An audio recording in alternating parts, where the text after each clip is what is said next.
Okay. Yes, go right Great. ahead. John. Okay. All right. So we are recording, and good afternoon, everybody. This is Deb Noodleman, facilitator with your executive steering group, part of the Interstate Bridge Replacement team, and so happy to be here with all of you today. I'm going to do a few bits of housekeeping, and then Administrator Greg Johnson will do a welcome with some updates. We'll head around our regional table for introductions, and then we'll go right into the agenda. So Josh, if you want to go ahead to the next slide. Thank you. So many of you in the audience have been with us before. Some of you are new. Either way, we just want to welcome you, and we're so glad and grateful that you're with us today here with our executive steering group members. We are showing this meeting with closed captions in both English and Spanish. So English closed captions are available within this Zoom meeting structure as well as a YouTube live stream. Users can follow this link to view both English and Spanish captions in a separate browser window at https://ibr.news/captions. Next slide. And just to help with how to access the closed captions themselves, at the bottom middle of your screen, you should see a menu of options. If you can't see the menu, just hover your mouse over the bottom middle of the screen and it should pop up for you. Once you see it, it's a closed caption, click on the CC icon and a separate window with the captions will appear. Okay, all that's available to you now. Next slide. So just a few tips. I know most of us have been living in the COVID virtual world for a while, but a few reminders. First of all, I'm going to repeat myself. We're grateful you're here and we thank you for joining us today. Please remember to join audio by either phone or computer, not both. When you do both, you get that kind of weird glitchy noise in the background. We encourage panelists, please, to leave your video on as much as possible. That's our executive steering group members. The speakers, the presenters will turn them on when it's their turn to present and they turn them back off again while they're in listening mode. And then if people can just remember also to keep your audio on mute when you're not speaking. So if you're experiencing any technical difficulties, you can contact program staff at area code 360-329-6744. Next slide. So we will provide an opportunity for public input. And again, if you've been here before, it tends to be at the end, towards the end of the meeting. We're hopeful people will be providing comment on topics relevant to today's agenda. We have received public input in advance, so anybody can submit it at any time throughout this process. The website provides instructions. I'm going to say them here again. To executive steering group members, we sent you a packet yesterday with all the comments received to date. We'll do that in advance of each meeting, and then after a meeting, we bring collection again to present to you before the meeting. For folks here on the call today, if you would like to provide public input, there will be an opportunity later in the meeting, and to submit your input after the meeting, you can email your comments to info@interstatebridge.org with ESG public comment and the subject line. You can also call 1-888-503-6735 and state ESG public comment in your message, and you can leave a voicemail that will be transcribed, also sent along to the IBR team. Okay, next slide. And I want to be able to check, Greg, how you're doing if you're on deck with us. I am. Welcome. So, there you are. Hooray. So I've switched back to my computer and it looks like it is working okay. Yes. So. Yes, we see you fully, and welcome Administrator Johnson, and go ahead for the welcome. So thank you, Deb. As Deb said, I'm Greg Johnson, IBR Administrator, and just a update on several things that we have going on and to talk about some of the challenges that we face. So this meeting is of importance because what we have in front of you for today's meeting, we have a snapshot of language that is being put together regarding purpose and need for the program. So this is not by any means the end of the process. Once again, if you remember that spinning wheel that we've shown you, this is just another turn of that spinning wheel to get input from you guys as we move forward. We're looking to, at the end of this month or early April, have conversation with the bi-state legislative team. So we are going to talk to them also about this snapshot of where we're at, get their input, and continue the spinning circle of input and consensus making. So a couple of things that have gone on. We had a tremendously busy February, and you're going to hear about some of the engagement opportunities that happened. We're meeting with our community advisory as well as equity advisory groups twice a month. So they are actively doing their business and giving us input to issues that are germane to the program. But we also, one of the things we received at the last ESG was a request for a change in our schedule. And we have been vigorously pursuing that. So right now, our next ESG meeting has been moved to Thursday, April 29th from 8 a.m. to 10 a.m. And so invites are being sent out. And thank you, Deb and team, for all of the hard efforts to make that happen. So this is not necessarily our final date that we are landing on for the new meetings, but this is the one we could find in April. We're still pursuing what the final standard day will look like for the ESG meetings going into the future.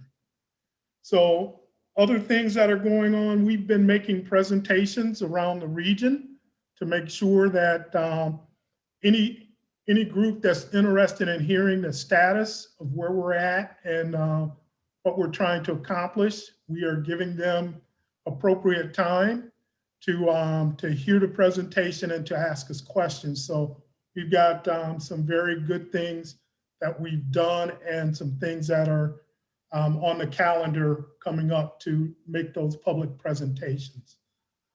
But one of the things that I want to talk to you about is where the program is at overall.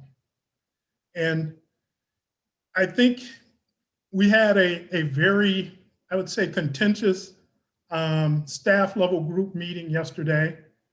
And one of the things that I am going to try and do is make sure that we are connecting with our core purpose for the program.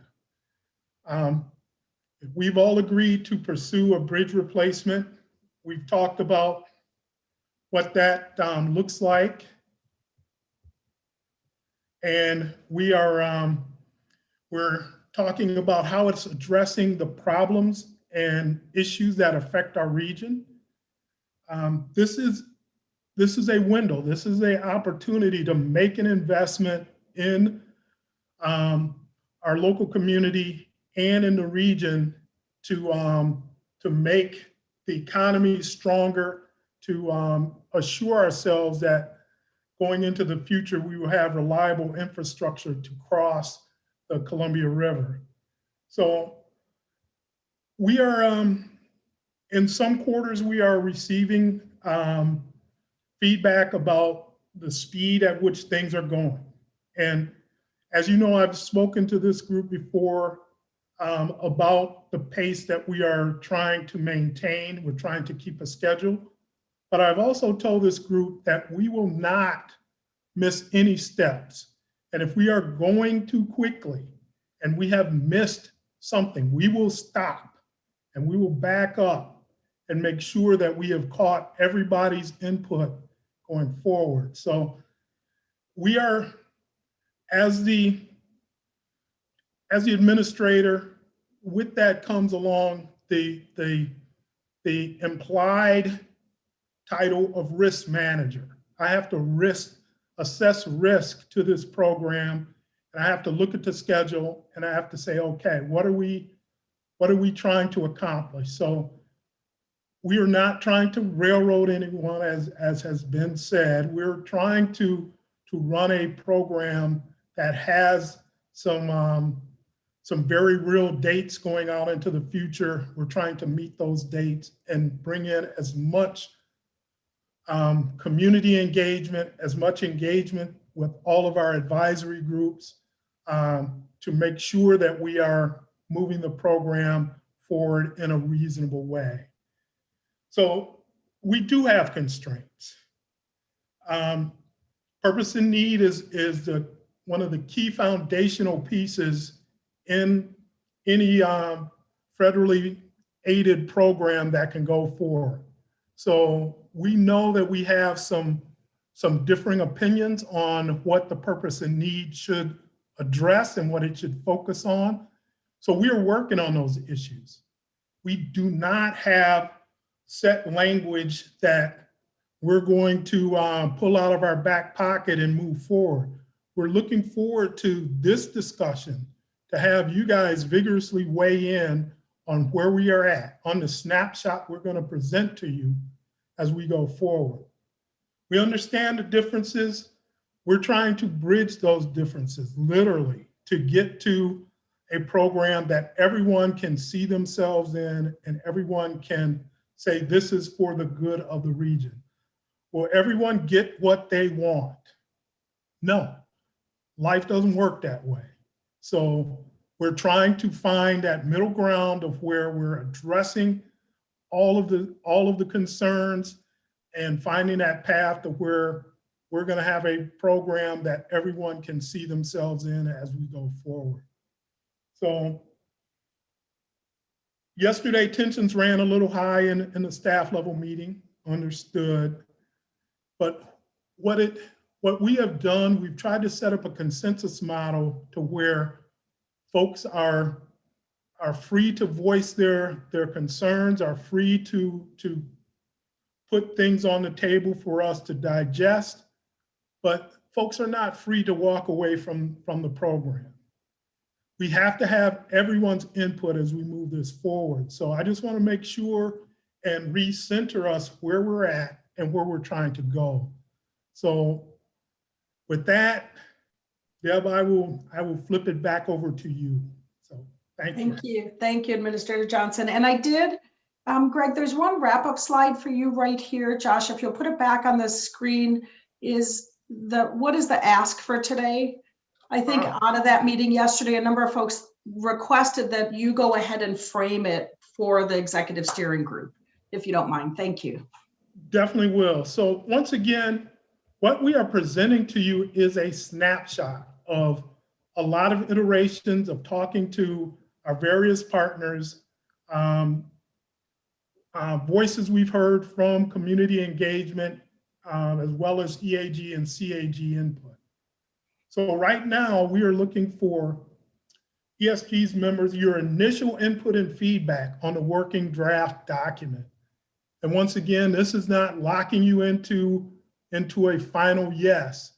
What we are doing is seeking to update the bi-state ledge committee in one of our standard meetings with them to show them, okay, this is the progress we've made. We're hearing from a number of our partners that we are close on the language. So we're trying to find that common ground, and it's going to take more iterations. We have, in my schedule, we have until May, but if we don't get that language rectified to everybody's satisfaction, we'll take as much time as we need to do that. So once again, today's meeting is critical for you guys to tell us where you're at and tell us what this language says to you, where we may be missing the boat or where we are spot on. So today's meeting is if not one of the more important meetings, it may be the most important meeting we've had of the ESG to date. So, thank you. Thank you. Thank you so much. And so with this welcome and introduction, we now want to take some moments and head once around the virtual table so that each of you as executive steering group members has a chance to say hello. We want to welcome you, warm up the table if we can a bit, and give you a chance. If you have any regional updates, please feel free to share. So if I could first go to Oregon Department of Transportation. Director Strickler. You bet. Hopefully you can hear me okay, Deb. Yes. Welcome. All right. Well, good afternoon, everybody. Thank you for taking the time today. It's good to see everybody on the screen. I do believe Secretary Millar is out for today's meeting, and I think Carly is standing in for him. So welcome, Carly, and look forward to the conversation today. I guess I would just reinforce the comments made by Greg that it's an important discussion for us today, and I'm excited to see where thoughts and ideas are reflecting into the language and maybe some of the thought process behind them. So thank you, everybody. Welcome all the feedback. Look forward to the conversation, and I'm sure there'll be more discussion as we go forward. So thank you.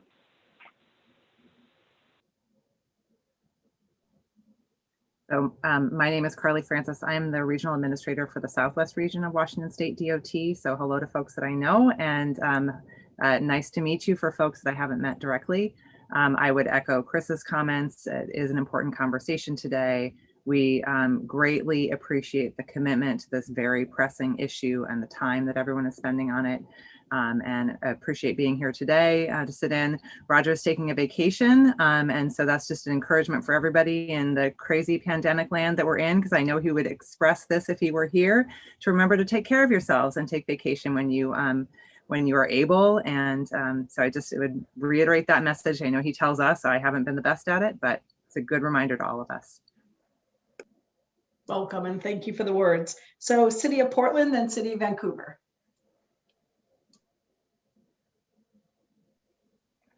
Good afternoon. I'm Commissioner Joanne Hardesty. It's a pleasure to be with you once again. I will apologize now for leaving early. As you know, my City Council budget forum will start at 2 p.m.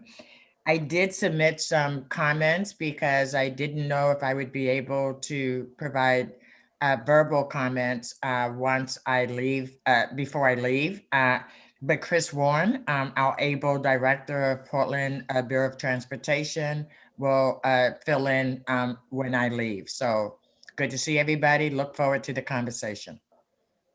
And welcome. City of Vancouver, and then RTC. Good afternoon. Happy St. Patrick's Day. One of my favorite.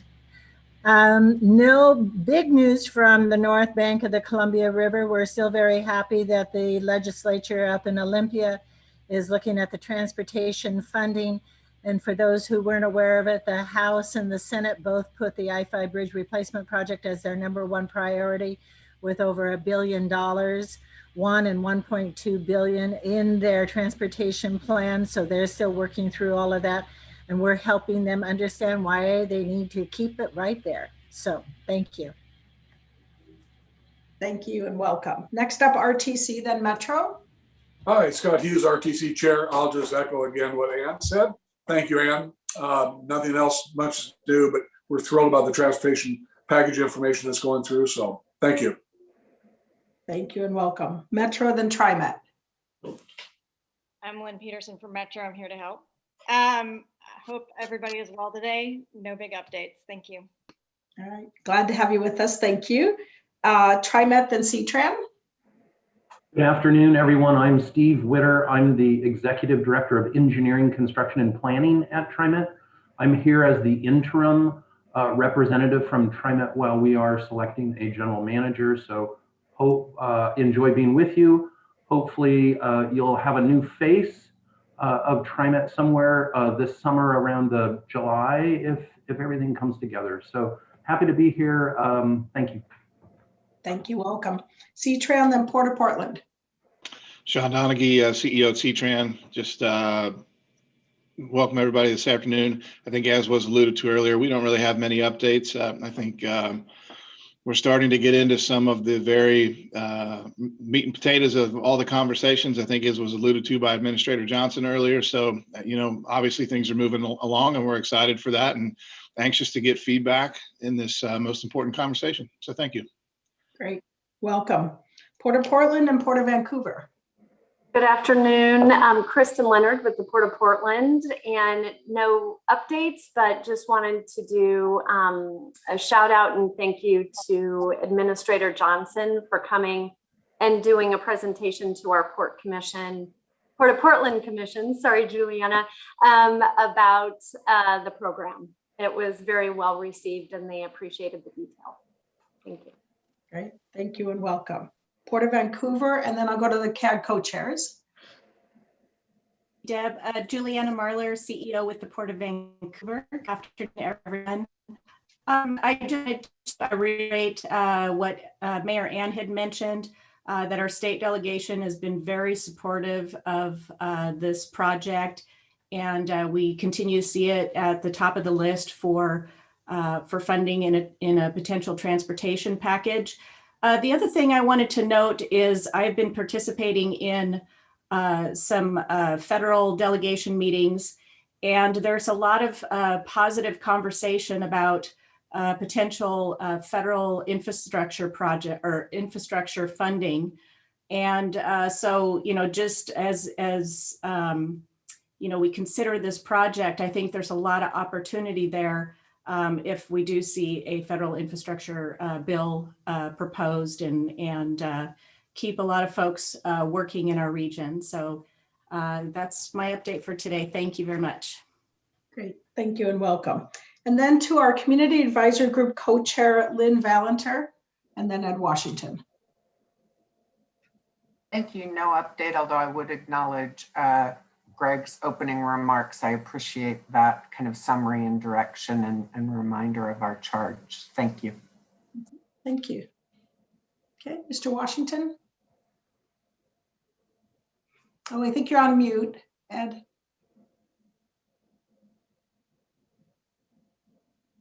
He's got that double mute. There, you got it.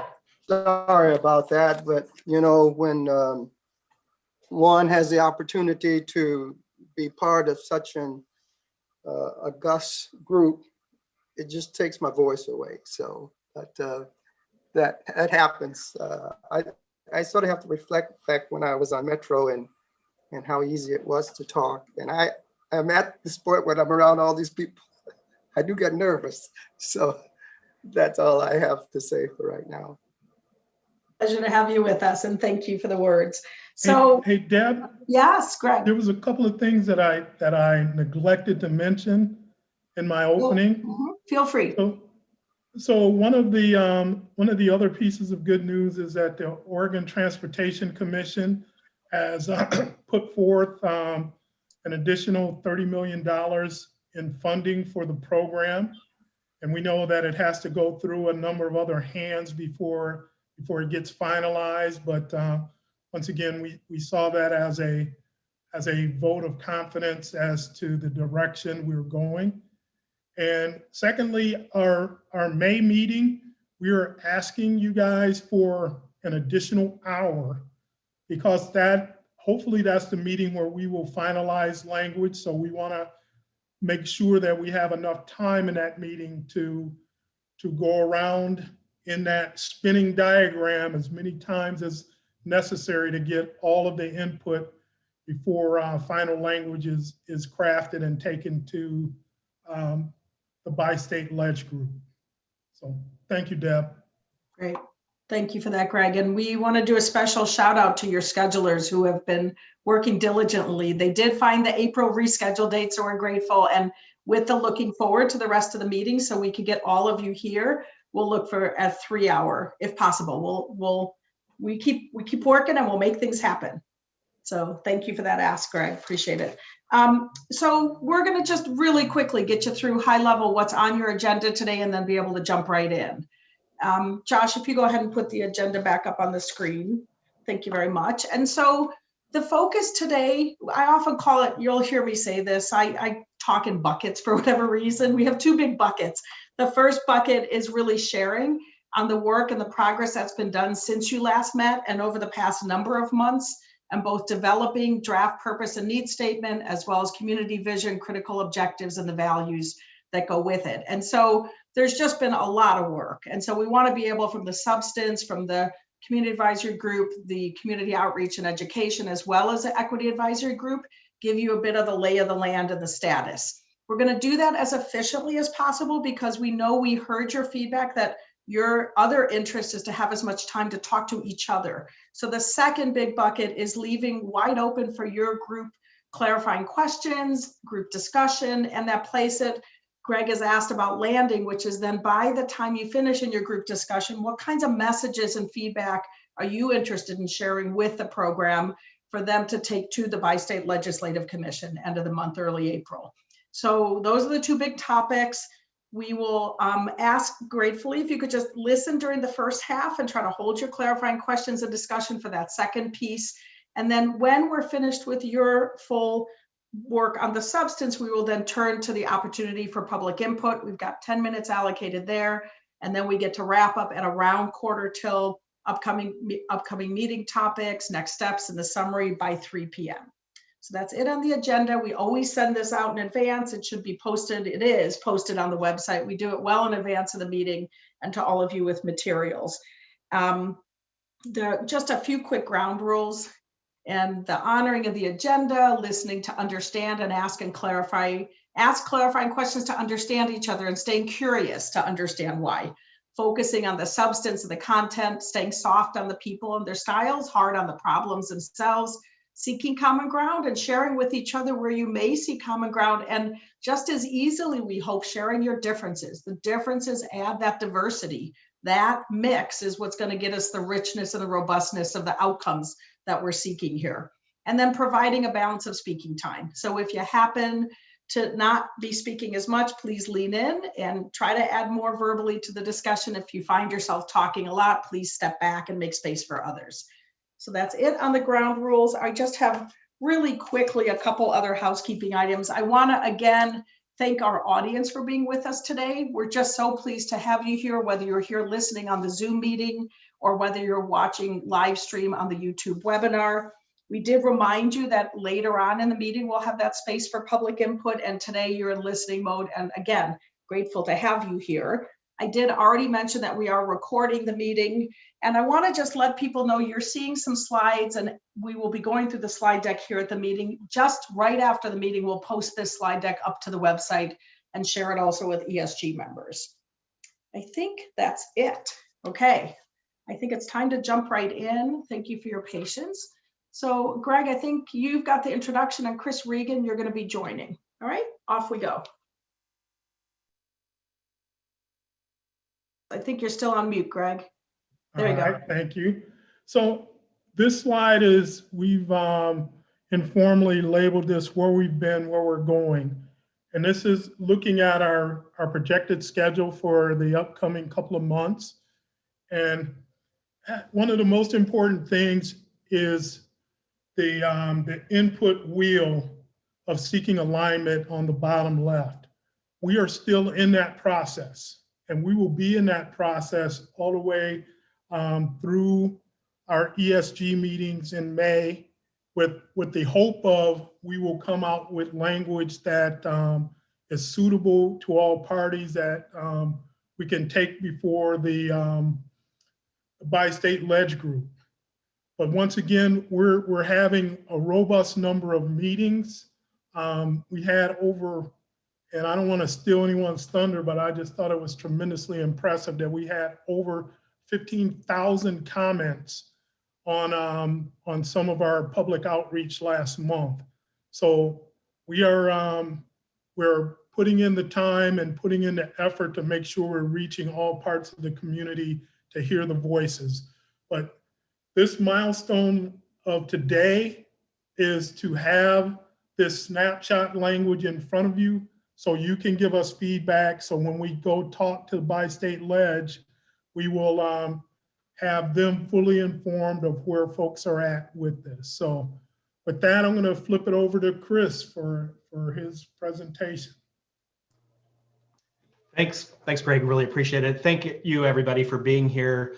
Can't overstate how much we appreciate all of the creativity, all of the heavy lifting that you and your staff are helping us through. What I want to do real quick is tell you a little bit about the framing on what we're doing. You've seen this before. We have over 10 years of previous planning efforts.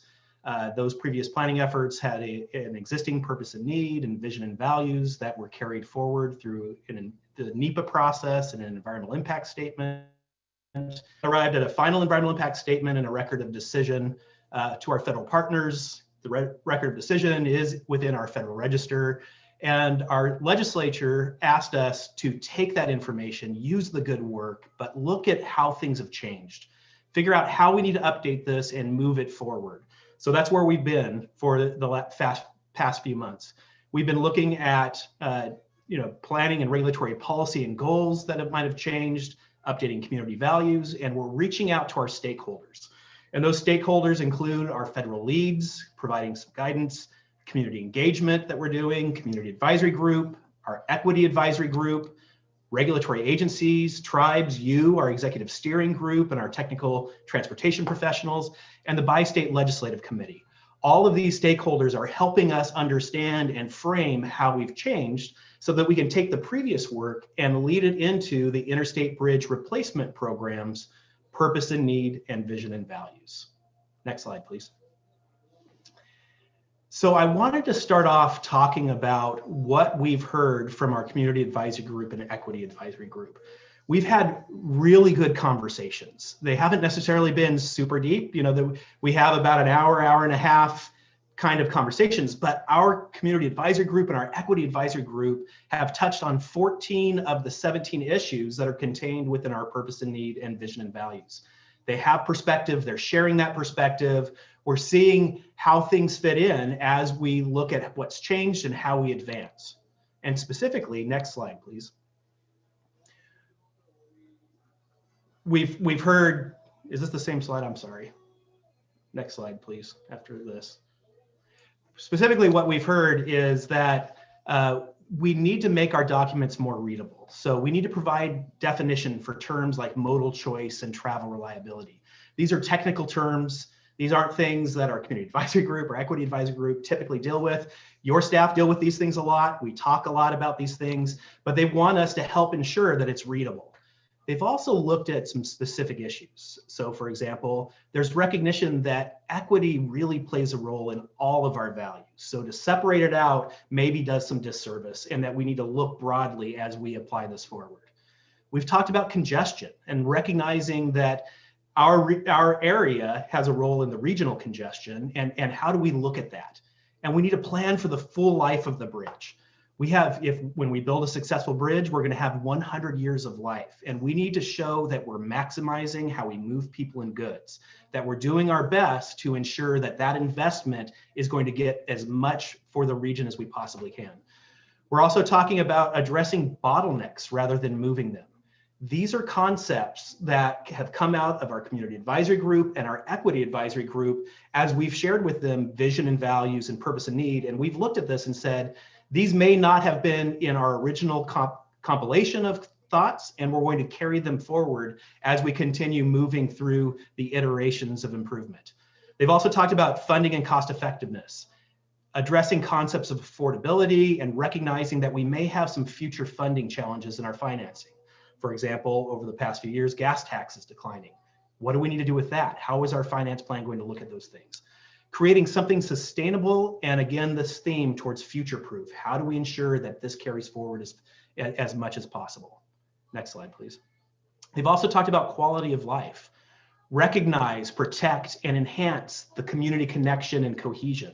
Recognizing that we're not two cities, we are a metropolitan area. This is a regional area that needs to be seen cohesively. Understanding in modal choice that we need to add statements such as removing barriers to access. And I apologize, under quality of life, also need to talk about working with our local partners to ensure there's unencumbered access to the river. Talking about regional economy, how do we improve our community by engaging local technical colleges, trade schools, something that can create well-trained workforce and stress economic empowerment. We need to acknowledge that I-5 is the heart of an interstate trade corridor. Those are terms that our partners have said we need to put into our purpose and need and vision and value statements. Talked about safety, anticipating future needs, specifically autonomous vehicles, and program technical resilience into that design, ensuring that we focus on safety to avoid congestion. And the other thing that's really important is they look back at what was done in our previous planning efforts and recognize that our program and our partners need to create a common voice so that the program has an opportunity to improve outcomes and succeed. very important to them. They want to be part of something that leads to a success. Next slide. So as Greg said earlier, what we've to date and where we are right now at this moment of time is we have a compilation of concepts that frame a range of things that we've heard working with our technical partners. This range is a beginning. It is not a consensus document. And as a matter of fact, I had 2 meetings today talking about new comments that we've received and how do we incorporate those and move them forward. We've had other comments that have come in since those 2 meetings. And what we are going to do is ensure that what we have here is within a reasonable range of concepts that we can work from, expand, refine, improve, and fine tune to move to that May timeframe. One of the major concepts, a few of the concepts that we heard very early on is the prominence of policies regarding equity and climate change and the need to have those elevated within the program. Our administrator is stated to all of us and committed that we will deliver this program through a climate change and equity lens. And we're doing everything that we can to elevate and to ensure that there is room within the program to address this as many places as possible. We've talked to your staff about embedding these concepts within our existing needs. We've talked about elevating our vision and values to something we call a critical objective, and I'll talk a little bit more about that. A critical objective is something that carries the weight of the pass-fail of a purpose or of a need statement, but it is stated broader in the vision and values, and we've done this in other NEPA documents. We're also talked about establishing a commitment matrix, things that we're able to do that we can focus on, ensuring that this program will deliver those things through a climate change and equity lens. So what I'm about to run through right here are a couple of highlights from the document where we've worked to incorporate initial language on climate change and equity. And again, this is a starting place and we need to move forward and we need to make sure we're aligned. So for example. So Chris, can I interject for 1 sec? So you're close to time, just so you know, but I want to say these words, so people don't worry about all these words on the screens. This is a document that was sent to ESG in advance. It's also posted on the website to those in the audience that are listening in. So we don't need to read a word for word. Folks have it. Thank you, Chris. Yeah, thanks, Deb. Really appreciate it. I've got my timer going, so don't take too much time away from me. Appreciate it, Deb. So one of the things that we talked about with climate change is understanding that the interstate is vulnerable to seismic vulnerability. And if there is a disruption to the bridge, it has the possibility of isolating populations on Hayden Island. From our previous analysis that we've done, we recognize that there are communities of concern on Hayden Island. So we need to address that and ensure that there's equitable ways to address how we can respond in that emergency. We're also recognizing that replacing the structure with a resilient bridge is going to go far to support a healthy community, the environment, and the economy. So those are some concepts of equity and climate change that we've added. Next slide, please. Under congestion, we've talked about how the increased number of cars under the corridor and idling vehicles sitting in congestion contribute to greenhouse gas, and that both Oregon and Washington have goals for reducing greenhouse gas. And this program needs to respond to that and be within those goals. Also recognizing that as affordable housing becomes scarcer, closer to job centers, it forces people experiencing low income farther away from those job centers. And that creates more impact to them that are being affected by congestion. And so it also introduces greater risk of job insecurity with less travel reliability. So we need to focus on those inequities as we look at congestion. Next slide, please. As far as public transit goes, the congestion is limiting and complicating our strategies to how we're going to implement climate actions. So on top of that, those who rely most heavily on public transit, including individuals experiencing low income, people with disabilities, people with color, younger people and older adults face barriers to accessing jobs. Those aspects and having infrastructure, lack of infrastructure, can discourage reliance on transit and increase overall transportation costs for people seeking more affordable housing and living wage jobs. Next slide, please.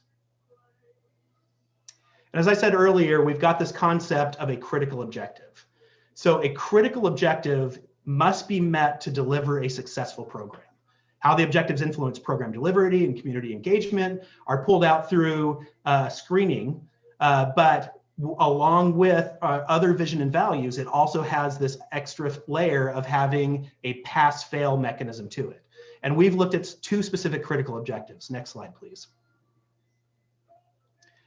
One critical objective that we've looked at is equity.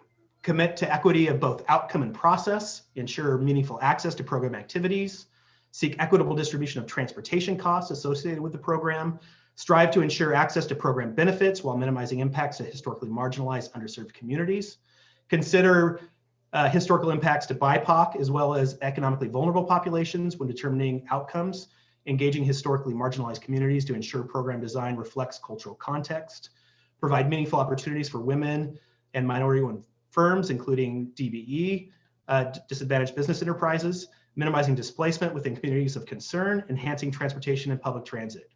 Next slide, please. And with climate change, supporting federal, state, and local directives and planning goals related to climate resiliency, as well as planning goals to reduce greenhouse gas emissions, incorporating greenhouse gas reduction strategies through every phase of program delivery, including materials and construction methods, providing modal choice for cross-river travel, adapting to technological advances and energy savings, and increasing and enhancing natural areas, tree canopies, and landscaped areas. I try to get there, Deb. Next steps. Today, we're having this important, critically important conversation to learn and hear your feedback. Is this about the right range that we can take and move forward as we work with your staff to refine and get this to where it needs to be? We're looking forward, and we're going to provide input to Bi-State Legislative Committee. Again, not that we're at a final place, but this is typically where we're trying to go in the range. Upcoming touch points with our community advisory group and an equity advisory group through further analysis of our community engagement feedback, ensuring that they have another iteration conversation with this, continuing conversations on substantive technical issues, heading towards alignment for the region. And we are going to bring this back in April, and hopefully we will have much more progress between now and then. That's it for me, Deb. Great. Thank you, Chris. I know it was so much to have to pack in a little bit of time. I see President Peterson, your hand is up. Yeah, can I just, thank you, Chris. Can I just get clarity on what, if you go back, I'm not even remembering what you're calling it, critical objective. Purpose and need versus critical objective. Normally purpose and need, then we talk about the objectives we want to meet. After we talk about purpose and need, and then we talk about our performance metrics in order to figure out if we're going to achieve those objectives, goals and objectives. So what do you mean? Are the critical objectives going to be incorporated into the purpose and need so we can actually have objectives, or are they just objectives? So the critical objectives are something that we've done in other programs across the nation, and we did actually. The WashDOT did one of these up in Seattle on our 520 bridge. And the idea was, the amount of legal aspects of putting things in purpose and need has 50 years of legal history. And it's really tough to move that because we don't want to create risk. But creating a critical objective is allowing us to look more at regulations, which is something you typically do in goals and objectives, but it places this additional push on it to have a pass-fail mechanism, which is a lot like the need. The need statement of what we're trying to accomplish must be done.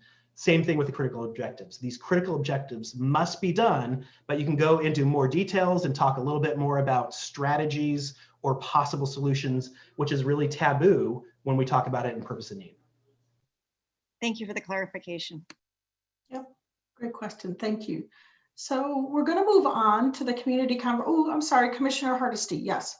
All right, just real quickly, to follow up on Chair Peterson's question, for my eyes, when I see critical objective as climate change, and we're not talking about creating more options and infrastructure for people to use a whole host of different transportation options, then it tells me we're not really looking globally or holistic at how we really have an impact on climate change. when I don't see us with a goal of limiting a vehicle miles traveled as part of our critical objective when we talk about climate change, then I really don't think we're actually talking about climate change. So that's just two things that hit me right away in this particular section about we have words, but they're not tied into the actions that are part of this presentation. So if I can jump in real quick, we are not done with this section. This is once again a snapshot. We're looking for exactly that type of input. As far as the limiting of vehicle miles traveled, what we are doing is creating viable options through transit, through active transportation for folks who want to get out of their cars. We're going to make it easy for folks to travel across this bridge and through this corridor without making a single vehicle trip. So I hope that's true. We're not done. I hope the funding will reflect that. I hope the funding mechanism we put in place will actually support that, both short-term and long-term. Yeah, we are. That's part of the conversations we're having with both the federal entities, both Federal Highway Administration and Federal Transit Authority. So we are. It's a continuing discussion. Thank you and thank you. So next, moving on to community conversations. Lisa, welcome. Good afternoon. President Peterson, sorry. Yeah, I'm missing the hand waves. I missed there. She gave me a double wave. Icy, go ahead. Yes. No, before we go on, I just, can you just, Deb, can you outline, because Commissioner Hardesty is going to have to leave us at 2. I know. I would really like to hear before when we've got 10 minutes left. So is there a way to get her comments on the record in short? Well, I was thinking this, it's so funny. I was just thinking the same thing. I was trying to figure out how to manage time. So so for the folks in the room to know, Commissioner Hardesty told us at the beginning of the meeting, she just had the first hour, and we did have 3 sets of presentations, which I know take about another 20 minutes. I could open to Q&A for a little bit right now. I can be flexible if everybody, if the executive steering group members can remember, there's a lot of richness in both where the community's been giving feedback, equity advisory group and the community advisory group. And maybe just, should we open up 10 minutes now while we still have you, Commissioner Hardesty, give some, don't you think? Let's be flexible, everybody. Give some Q&A, little bit of group discussion on the piece you've seen, seeing lots of thumbs up and support for that. And then we can come back to the rest of the presentations and then do our, okay, good. So why don't we, Josh, go ahead and take down the slides, and as people speak, if you need slides back up, let us know. We can do that, but it's nice to be able to see each other. Do you want to just raise hands and speak? Should I head once around for initial feedback? What works best? Anybody have things they want to say first with a hand up? And Greg, the reminder is the ask of this piece when you're looking at it, knowing that there's been lots of rich EAG, CAG, and community input, is that you've got a snapshot of where the purpose and need, community vision and value of these critical objectives are at. And the ask is really, is it starting to resonate with you? Does it feel like it's heading in the right direction? Do you have some areas of dissonance or disagreement? Where do you think things need more work? It's really a gut check and a bit of a temperature check, if you will, from the group. And at the end of the meeting, we can also get more to the messages that you want to send with to the bi-state legislative committee. So if we could hear from Commissioner Hardesty, I am in receipt of a letter you sent, but I'd love to hear your view on where things are at. Great. Thank you very much. I really appreciate the flexibility of the committee because of the conflict that I have with my schedule. But let me start by saying just how grateful I am for all the work that's been put into this by the team, and for the stated commitment to incorporating equity and climate considerations throughout all the aspects of this program. I'm continuing to evaluate Portland's involvement and the extent to which the city can be supportive of this effort. But I do have some primary concerns as of today. The first is community engagement.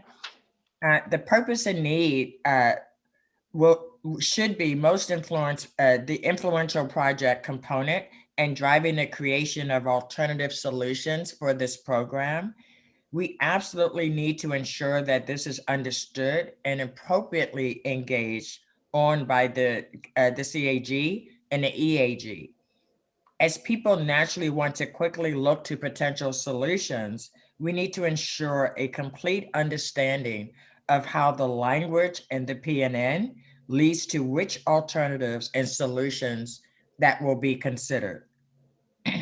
Our goal is that the EAG would not be consulted to merely filter and prioritize the needs and values from the CRC, but actually provide thoughtful input on the core problem, issue, needs, and what we will coalesce around.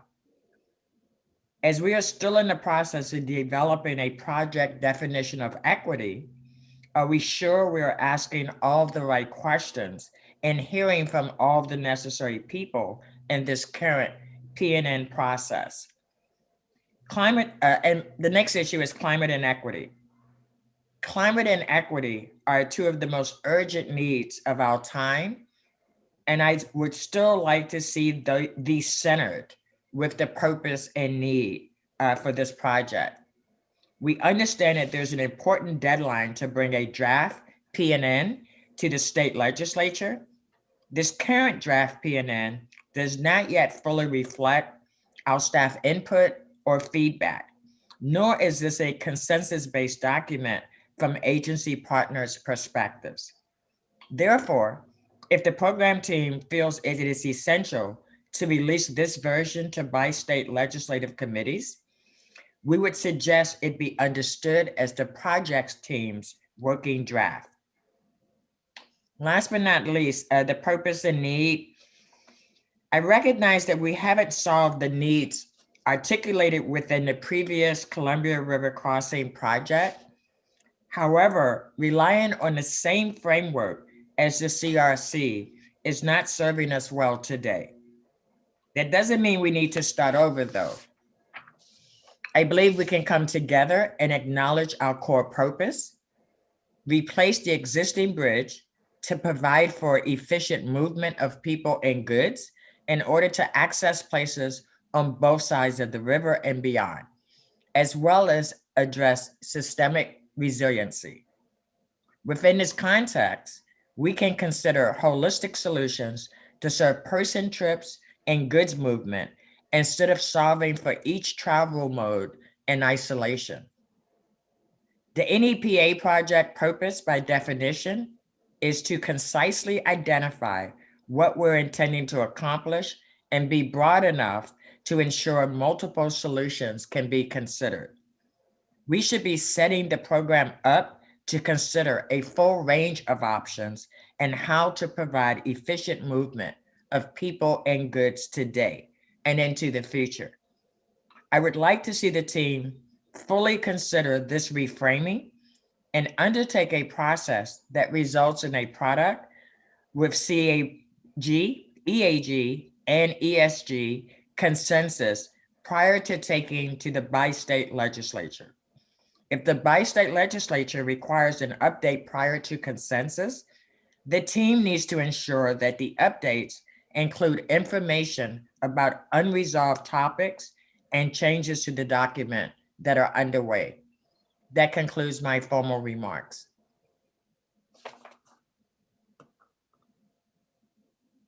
And unfortunately, there's only 3 minutes left before I have to go. So thank you so much. Have a good day.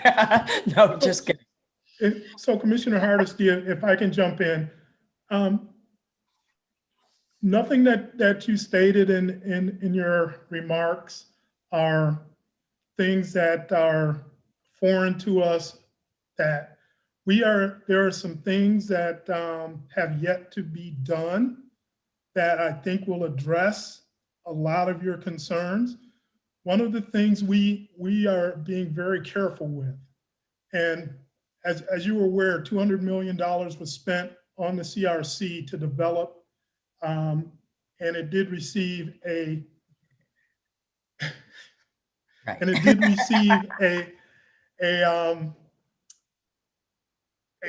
a finding of God, I'm losing the term, but anyway, we have a document that we have to address as part of receiving federal dollars.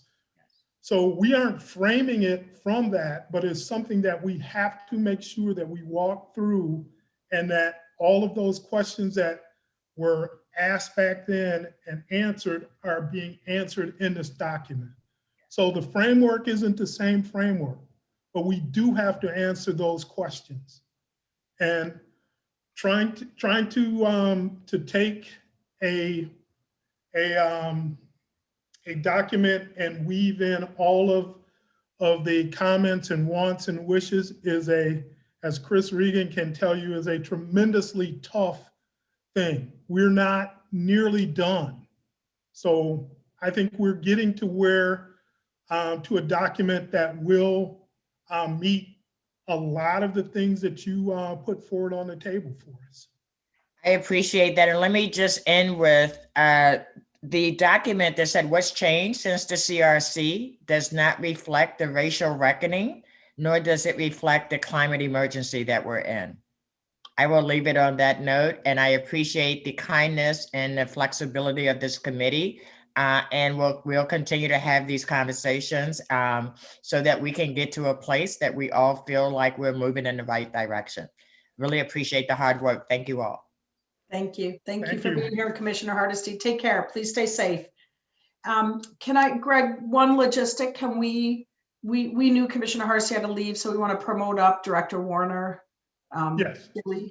I think Gilly will probably be in process, just to let him come and take that seat as the alternate for City of Portland. Great. Would the ESG members be interested in here? Can I roll out these last three pieces of the presentation? Is that all right with folks? All right, thank you for that. And thank you, President Peterson, for thinking on behalf of all of us. I really appreciate that. Helped our brains kind of get through and get to hear the words from Commissioner Hardesty. So that was really great. So, and welcome, Director Warner. We're gonna let you join us and do a really quick sound check. And while he's doing that, Josh, if you want to go ahead and pull back up the slides. I'm often asking our team to multitask. And I think we have Lisa back on screen. You can do three things at once here. And I see Director Warner. Welcome. Yeah, can you hear me? Can you hear me? I can hear you. All right, welcome. Great. Thank Yes. you. Give me a moment. Thank you. Yeah, no, glad to. Okay, Portland Bureau of Transportation, Director Warner's with us. And Lisa, if you want to go ahead on the community conversations, thank you. Okay. Hi, I'm Lisa Keohokaloli Shower, and I'm really excited to be here again in front of the Executive Steering Group. I appreciate the Commissioner's comments, especially as it relates to community engagement and the community and equity advisory groups. The presentation that I am going to lead us through, some of which was already highlighted in a handout that you already received. So I'll move through some of those slides relatively quickly and then be able to start to frame some of our initial findings and highlight what we're hearing in the community. It's important for me to share that our approach was intentional and thoughtful, leading with our program values. And we recognize the importance of balancing both quantitative data with qualitative feedback. We're really proud of the results and the feedback from these conversations. We also recognize these conversations are just the beginning of a community dialogue with the program team and our partners, and that we must continue to build trust with our community. You can go ahead and go to the next slide. These are the many different ways in which we've engaged with our community, anywhere from the online open house and the interactive survey to community briefing events and listening sessions, all of our advisory group input, which you heard some of that input already from Chris, and you'll hear more about that input from both Lynn and Ed relative to the community advisory group, and then from Janelle with the equity advisory group. We also did a lot of direct stakeholder engagement, including utilizing multicultural liaisons and working with community-based organizations, hundreds of community-based organizations. Next slide. So our survey results were impressive, yet we also found that we may have voices that were missing in that survey results. And so we really wanted to ensure that we had comprehensive outreach, which I mentioned in the last slide. We had 9,000 total survey responses, and we had almost 15,000 total comments, as Greg mentioned in his introductory remarks. The survey is an opt-in survey that provided a window into a broad variety of perspectives, but it wasn't reflective of all of our open-ended survey comments, and I'll share a little bit more about those open-ended comments in the next few slides. And it wasn't statistically significant within a margin of error. So we'll talk a little bit about some of the quantitative and the qualitative. This quantitative piece, though, I do want to mention, we did see a response rate about 4 times the response rate of the other regional projects. And so we're thrilled with the response, and we know that it's part of our both and approach, not just doing a survey to seek our community's feedback, but looking at other ways in addition to seek the community's feedback. Next slide. Our survey responses could be broken down in many different ways. We had English, Spanish, Vietnamese, and an ADA specific survey that we were able to pull that data and information and look at demographics specific to age, race, and income.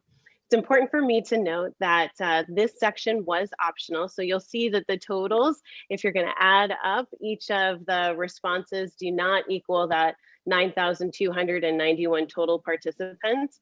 We had a variety of responses relative to age, race, and income. We do know that within the program area, the percentage of Caucasian respondents was representative of the Caucasian folks that live within the area. So we saw the demographics of the program area were about 74%, and the majority of our respondents, 73%, were Caucasian. We had a wide range of participants based on age. We had about 342 in that youth age range, which is between 16 and 25. So we did some more work both around race and around age.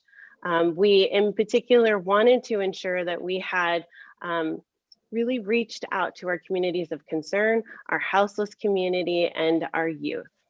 Next slide.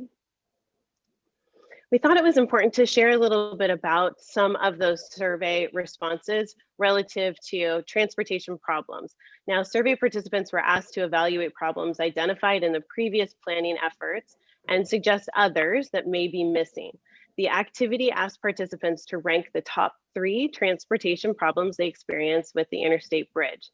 They were also allowed to select other and provide a write-in response describing what is missing. Given the differences in the scale of responses, this chart represents data that converts the responses to a percentage for each group. So we saw thousands of responses to this survey question from the community at large. We also asked our community advisory group to take the same survey with a separate link and provide us their feedback. What we think is really interesting about this particular chart is that you can see that our community advisory group is very reflective in their opinions of that of the greater community. And so we thought this was an important chart to show you. Next slide. We also asked for the community to prioritize certain values. The survey participants were asked to identify opportunities and benefits for our community and to share those values most important to them. They were asked to select the top 3 priorities within each of these identified values: equity, environment, safety and reliability, cost and funding, transit and multimodal economy, and community. We've included on this slide just the top 2 responses for each of these areas. We received over 6,000 open-ended responses, and we're reading every single response.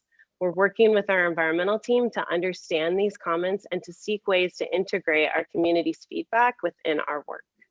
Next slide. This is a slide that reflects our community briefing events. We had approximately 200 live participants. We had another 100 that have watched the community briefing events. We created an interactive audience participation opportunity so that questions could be asked of those that were participating, and we could get their feedback relative to purpose and need and vision and values. So we did hear a fairly resounding response from the question regarding what problems you experience. That was relatively consistent with all of the other feedback that we have received through the survey and through other listening sessions, that congestion and reliability and earthquake vulnerability continue to be at the top of the community's concerns. The next slide is reflective of 2 listening sessions that we hosted. This one was entitled Elevating the Voices of Equity, and the audience we were trying to reach included communities of color, people experiencing poverty, people with disabilities, and people with limited English proficiency who have been historically marginalized. We had approximately 20 participants, and the dialogue was so critically important. The format of this session was a 4 to 5 minute program introduction and then an open conversation. Most participants knew very little about the current program. We asked questions such as, why are you interested in the Interstate Bridge Replacement Program? What do you think should be an important priority that we should consider during the development of the bridge? What community values are most important? What are the problems you experience? What do you want the bridge to mean? And how should we engage with you? We wanted to capture what we heard through a live graphics captioner who created this illustration. And this was reflective of the dialogue, but it does not represent any future solutions. One insightful comment I wanted to share from these sessions relative to elevating the voices of equity was the importance of telling the story of our history, including land acknowledgements and public recognition of historically marginalized people. Next slide. We hosted 2 more listening sessions. These were focused on our youth, ages 16 to 25. We were joined by 2 members of our community advisory group, Michaela Williams and Rondalee DeSantos, who participated in these sessions. We followed the same format as the Elevating Voices of Equity sessions. We had another approximately 20 participants, including high school and college students, and we asked the same questions, and the conversation was meaningful. This group emphasized the need for transit options and a real recognition that cars are not the only option for crossing the river. It is important to share we are hearing a community value expressed in all 4 of these listening sessions, as well as through our other outreach, the importance of both states working together collaboratively as one region and not competing cities, but rather communities connected by this important bridge. We also heard valuing convenience was important, but not at the cost of the environment. We heard transit provides options for all of our community, and that the experience of having the opportunity to speak in a smaller group was enriching, and that there was a lot of learning that was occurring. Next slide. So all of this outreach in a 1-month time period has allowed us to understand and to start to surface some preliminary findings. It is important to share that these findings are intended to summarize highlights based on our initial review of feedback received from all avenues of outreach, but a more thorough review of the comments received is underway. And we intend on having a full community engagement summary report ready by mid-April. Under the purpose and needs section, we're hearing widespread agreement that previously identified problems still exist today, with those highest concerns around congestion and reliability, earthquake vulnerability, and addressing safety concerns.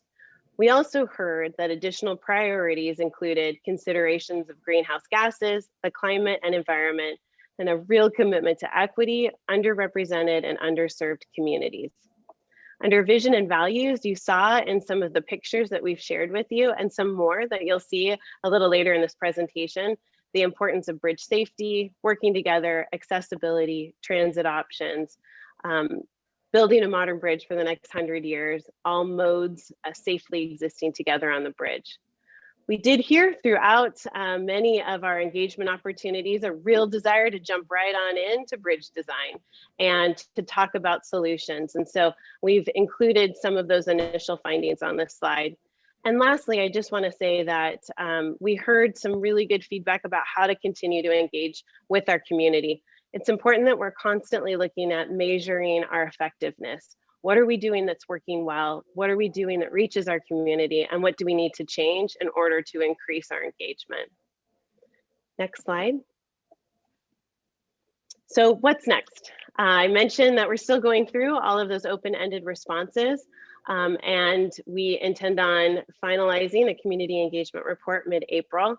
We're continuing our community outreach, and really this commitment is around continuing a two-way dialogue, not just having the opportunity to meet with the community for 1 month, but meeting with the community every month of this program. So with that, I think I probably exceeded a few of the minutes that I had, Deb. There's so much rich information that we could share. I'm happy to answer any questions, but I know that both Janelle and Lynn and Ed have additional insights they can share on feedback from the EAG and the CAG. Yes, thank you. And thank you. Great presentation, Lisa, with a lot packed in. So thank you for that. And I think if I could, I'd like to hold questions till we hear the other two updates, and we'll keep you with us for the question piece. Thank you. Hi, Chief Equity Officer Janelle Bell. I think you're here. Yes. I'm here. Well, good afternoon, all of you on St. Paddy's Day. I have the opportunity of presenting just a quick overview of some of the material that the Equity Advisory Group has been working on the past month or so. Next slide here. As Lisa indicated, in terms of some of what we've been hearing, our March 8th meeting for the Equity Advisory Group, we've been really rolling up our sleeves and looking at the purpose and need, as well as starting to have conversations about vision and values, as well as developing a definition of equity for the program. We had an opportunity of receiving an update on all of the community engagement activities that have occurred. And prior to that, the EAG actually had an opportunity of providing some feedback and ideas as to how we ought to do public involvement. And so that was very helpful. We also reviewed, as I indicated, draft equity definition, and we received a lot of great feedback from the EAG relative to our draft definition. The committee really encouraged the program to really be aspirational in the way it thinks about equity, as well as the way in which we define equity, while making sure that the language can translate into real measurable outcomes. We've been spending a fair amount of time on purpose and need, and that's been a useful exercise for the EAG, but we continue to hear the EAG push us to really start thinking about measurable outcomes. How is equity actually going to be realized in a bridge project? And so that's been a very important conversation. We also reviewed the equity focused language in the first draft, purpose and need, and the equity critical objectives. The group will spend more time on this. It's a lot of information to digest, but the first impressions were that we really need to make sure we focus on impacts to people, including the potential economic benefits, again, tying it back to what does equity actually mean in practice, and really wanting to know like the specifics of how that can be realized. Next slide, please. As we've been doing with all of our other committees, this is just an illustration of that discussion. A couple of highlights that I picked out was lift up historically marginalized communities, that as we talk about equity, make sure that we are really honing in and highlighting our historically marginalized. As I indicated prior, that we aim high and be aspirational, that we really think through the economic opportunities, the economic side of equity, and that we be clear on the impact to people and communities. Those were some of the highlights. Next slide, please. Coming up, we have a couple of meetings, March 29th and April 19th.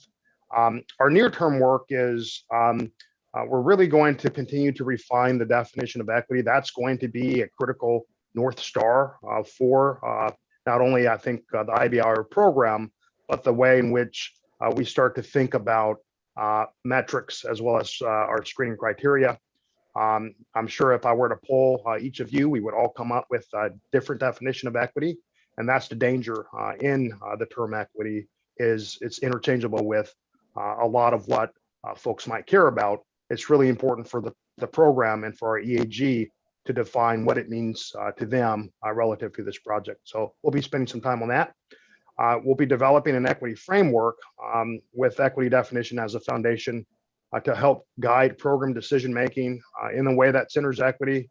And then again, to begin to discuss potential matrix and screening criteria and performance measurements. Ultimately, equity is only important when it can be realized. And that is going to be very important as we work with our committee to identify how equity actually shows up in real everyday sort of ways. So with that, I am turning it over to Lynn and Ed. Thank you, Janelle. Next slide, please. I'm going to go through this because we're a bit behind time, so we're going to look for the soundbite takeaways.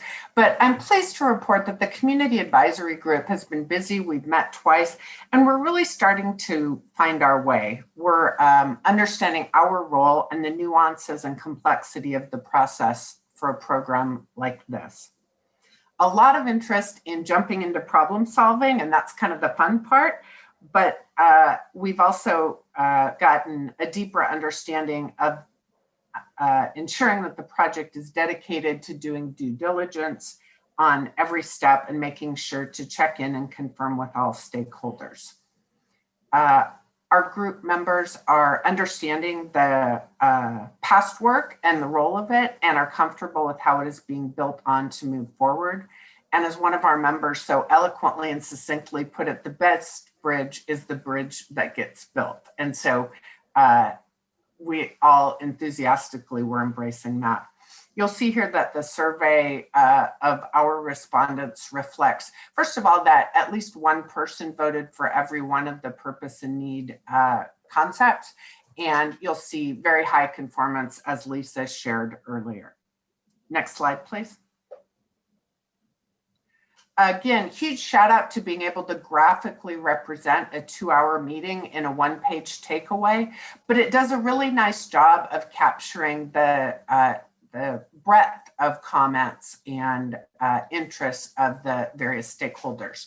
The stakeholders are also increasingly thankful for the opportunity to break out into smaller groups, because with a large group, it's hard for everyone to get airtime. And the small groups are a nice way to be able to have that active dialogue and seeking first to understand. The most interest was in congestion, again, consistent with other groups, although all statements are problems. And again, we're excited to jump into the problem solving, but we do understand the importance of laying effective groundwork before we jump forward. With that, I would like to turn it over to my co-chair, Ed Washington, who will brief us on the next meeting, which was March 10th. Ed? Thank you, Lynn. At the March 10th meeting, you're seeing a summary of ranked priority values from the March 10th breakout sessions. And one of the most, the number one was safety with our discussion there. And number two was community voice. The committee members want to make sure that we see how their impact is being made. They want to be heard. They want to be kept up to date. Equity is of utmost importance to them. Quality of life for communities on both sides of the bridge. That's That's a huge priority. Mobility, travel reliability, congestion. Number 4 is cost now and in the future. They want to make sure that we are spending the money effectively and responsible. And definitely they want to see bi-state cooperation. That's absolutely essential and important. And I know that's always at the top of the list because of some of our past situations. They want it to be multimodal, accessibility. They want the ability for people to get to work, cultural sites, entertainment, and pedestrians. And the number 7 is sustainability. Sustainability through the life cycle of the bridge for both maintenance and repair. And so that's, but could you please put the next slide up for me? I love these pictures. I look at them, but this is what they like. You can see values, sustainability, modal choice, costs, all of that, and I love the bridge. I really love the yellow bus also. Next slide, please. So from here we go to next steps. Next steps, on March 24, we will have a review of the Kegs charter and meeting agreements. And we'll review the latest purpose and needs draft. And starting in April, Keg will meet once per month versus 2 times per month. On April 28th meeting, we'll be reviewing the final purpose and needs, visions and values. And then we'll be seeking consensus on the final charter. And on May 26th, we'll begin the screening criteria, and alternative development. If there's another slide, give it to me. If not, I can finish it up. So that's where we are. And I would just like to say that in terms of working with the people, I just take my hat off to all of those citizens who are there to help. You know, this is very difficult to be conducting business the way we do now, you know, all over, I call it all over TV. And I'm just so used. I had the opportunity to teach a course at PCC for quite a few years on leadership skills development with a tremendous emphasis of nonverbal communication. And I think that's one of the things that we probably all miss the most, because we know that our nonverbal communication far exceeds anything that we say out of our mouth. So that's all I have to say, but thank you so very much. And I'm getting over my nervousness. I'm beginning to feel a little bit better. Thank you so very much. So glad and so grateful for that. Thank you, Co-Chair Washington. And thank you to all of our presenters. It is a lot to pack into a little bit of time, and you're very succinct, and I know you worked hard to help it stay high level. So the reminder is we'll share these slides after the meeting, posted to the website. I'd like to say to our ESG members, I know we took a little bit of discussion earlier on in the meeting. We're a little bit tighter on time right now than we meant to be. I am going to speak to our audience that's listening, and Gilly, I need you to monitor this. If you're on the YouTube live stream, you need to pop over to the webinar, to the Zoom webinar, in order to raise your hand and get into the queue to speak. And I'd request people do that earlier so that we could get a handle on how many want to speak. I am going to slightly modify the public input time. I'm still going to allow for it, but I'd like to have it start rather than 2:35 to start at 2:45, so I can leave a little more time for our executive steering group discussion. I can wrap up really quickly with Greg in 5 minutes. We'll cut our time so we leave more here, and we'll still give for public input. So Gilly, if you can monitor and just let me know how many hands end up raising, that'll help me manage my time. What I'd like to do, Greg, if you don't mind, is have you go ahead and open us up for the discussion piece here, and then we'll move along with it around the table. Thank you, Greg. Okay. So once again, this is a snapshot in time of all of the input that we have received from the different groups, the community, regarding the importance of what they want to see in the purpose and need.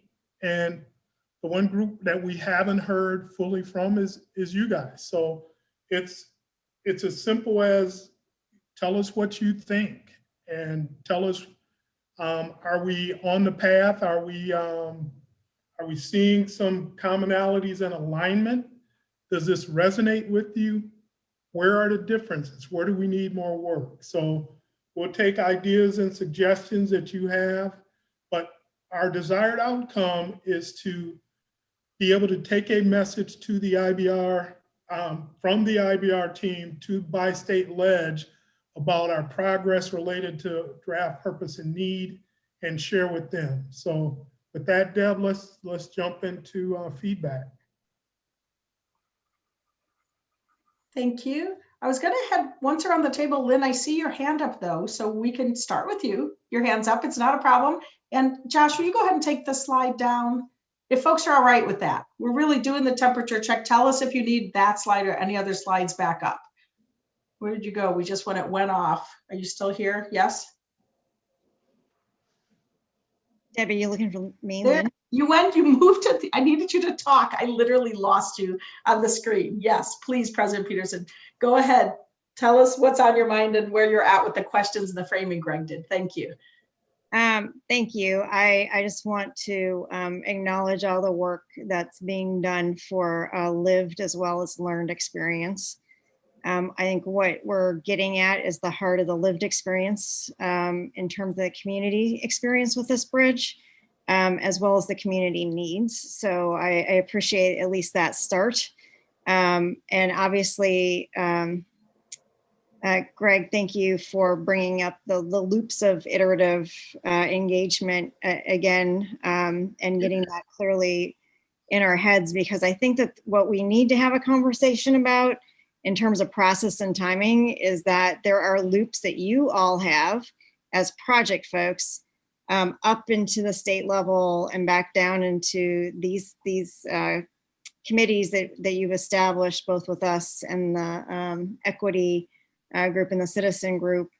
But we all at the local level have iterations that we need to also accomplish. And I think that that's where we're getting hung up on the timeline, is that the amount of quick turnaround that's happening is too quick in order to be able to get to our councils. And so while we will work as hard as we can, I think there needs to be a little bit more understanding of what it takes at the local level to get consensus. And that is part of a risk assessment as well. So somebody who completely understands what you're managing in terms of the risk, I think that is a key one in order to be able to keep everybody engaged that needs to be engaged at the local level as well. So appreciate that. I just want to clarify that. So, you know, I think we'll work, well, again, we'll all work as hard as we can towards May. But I hear you that you're willing to be flexible, because like currently we are not even on the agenda until the end of May for our council. We'll try and get some things in there in between. But this isn't the only thing we're working on between homelessness and garbage and right. So we have a lot of top priority items that we're trying to deal with right now during a pandemic. So we just need to be understanding of where people are at. So I've got two specific things beyond the process and the timing. I feel like when we're talking about the purpose and need, that as we engage folks, we're getting to the point where it's starting to sound like the old way of doing business, and I don't want to slide into that. And that is pitting values against values and modes against modes. And I think I'd like to see us bring it up to a higher level and reframe it, as Commissioner Hardesty had pointed out, and really get towards how do we provide for the efficient movement of people and goods across the river to reach both places on the river and beyond, so that it's not, we're not already pitting things against each other as we talk and engage folks, that we're actually allowing for the alternatives to be played out in terms of solutions, and then our performance metrics showing how the mix of everything can work together rather than this versus that. And so I would just suggest that we really bring that up to a higher level in the purpose and need statement around moving people and goods, and not about the modes themselves. If we can have that conversation. And then on equity and climate, I want to recognize the difficulty of stepping into a new conversations with old documents that are still in place and having been recognized. I think that the equity and climate conversation are important enough in terms of needing to be in the purpose and need, that we need to strive to get them into the purpose and need. While I understand the critical objective and the documentation that could result from that, I guess I would like to have us put our best foot forward as this larger mega region in our statement of what our values are in that purpose and need, and do as much, go forward and figure out how to reduce risk, but get those in there and make that statement because it is so important in terms of managing all the pieces of risk that we're looking at throughout this entirety of this project. So as we go through, I understand where we could go with these critical objectives, but I would ask us to take that first step forward with purpose and need and try and get in there before we come back to that position. Thank you. And so real quick, that is our commitment to make that purpose and need and equity and climate as robust as we can in the purpose and need. The critical objectives is a plus what we get into purpose and need. So thank you. Thank you. Thank you, Commissioner Peterson. Mayor Ann, I was actually going to call on you next. You were leaning in, so if you don't mind going next, thank you. You're reading body language very well. You were, and I don't have my tank cards, but there you go. Thank you. Okay, perfect. Well, we all have that shared interest in replacing this bridge. And Lynn, thank you. We want to ensure that the process is efficient also, but I also need to know that we have that record of decision that allows for that supplemental EIS process. So the bridge, the reasons for replacing the bridge hasn't changed. But of course, as been pointed out, our values and how we approach the project, especially addressing the climate and equity considerations has. And so that we appreciate all of the work that is being done. But the need of the replacement has only increased. And so additional staff work to continue all of this on how we articulate that shared interest, if you would, will be absolutely necessary. So let's go ahead and ask staff to continue working on this. We'll work on it. We appreciate all of this work and getting to that level. But we're just kind of at a good starting point, and we need to know that there's more refinement that needs to be done, but we're ready for that. Thank you for that, Mayor Ann. I was wondering, Kristen, if I could go to you next, Port of Portland. Happily. First, one of the things I'd like to do, and I know we're very limited on time, so I kind of want to put the question to Janelle, but then know that we could take it offline and talk about it later, which is, I'm just very curious, as it related to the equity conversation and, oh, there you went, Janelle. I'm like, I lost him on the screen. The measurable outcomes and the coming up with metrics on equity and how that timing fits in with what we need to put forward in our purpose and need as it relates to critical objectives. And I'm just kind of, because I agree those measurable outcomes are going to be so important to this larger discussion and for community to feel comfortable. So I would just love to, at a later point offline, kind of pick your brain as to how you're thinking about that, because I think it's going to be important. Great, we'll do, and in fact, our next EAG meeting, the committee will be spending a fair amount of time actually reacting to the draft critical objectives, and I would anticipate they'll strengthen and refine them a great deal. So I would love to chat with you offline about that.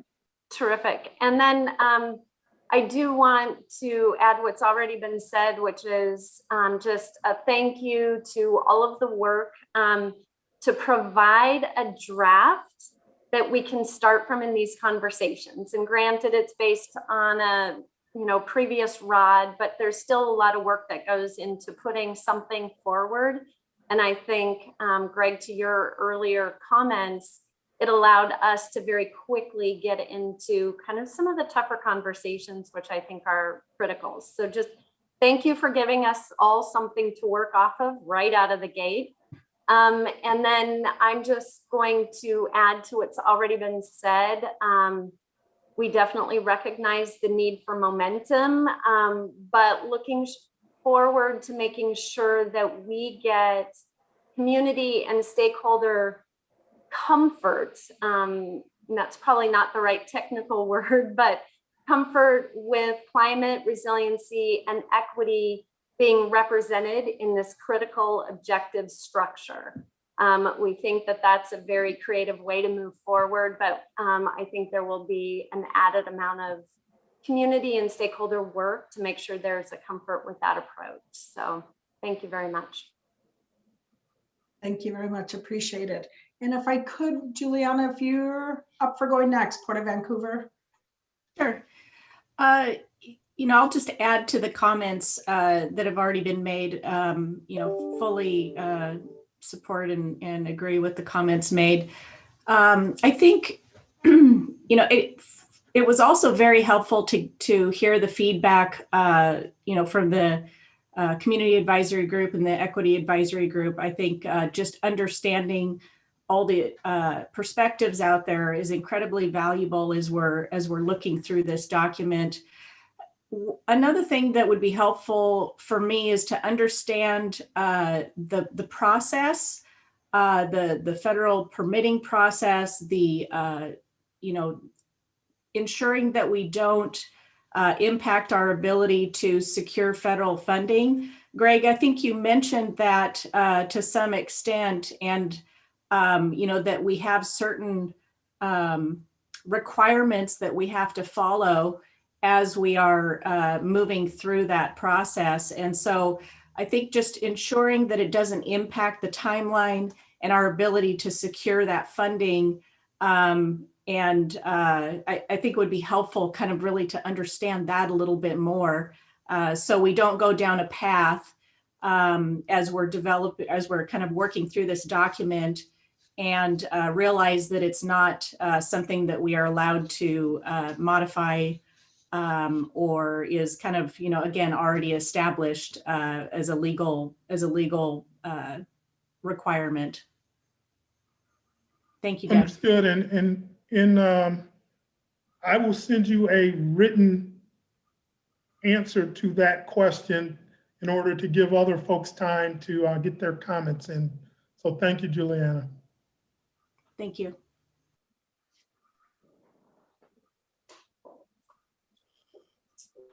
You're on mute, Deb. Thought I went off mute. Sorry, President Peterson, I see your hand up. Yes.